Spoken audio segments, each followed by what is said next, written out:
ഇരിട്ടി നഗരസഭാ എൻഫോഴ്സ്മെന്റിന്റെ നേതൃത്വത്തിൽ ഹോട്ടലുകളിൽ മിന്നൽ പരിശോധന. 9ഓളം ഹോട്ടലുകളിൽ നിന്നും പഴകിയ ഭക്ഷ്യസാധനങ്ങൾ പിടിച്ചെടുത്ത് നശിപ്പിച്ചു.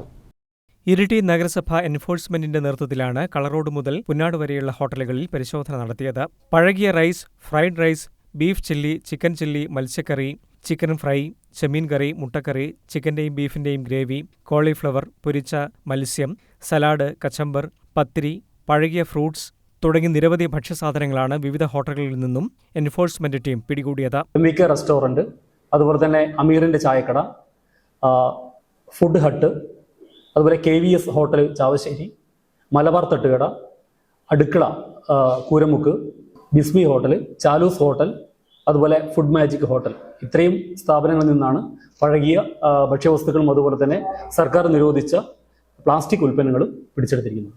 Iritty clean city manager KV Rajeevan, senior public HI Shaji, PHIമാരായ സന്ദീപ്, സ്വപ്നശ്രീ, മനോജ് എന്നിവരുടെ നേതൃത്വത്തിലാണ് പരിശോധന നടത്തിയത്.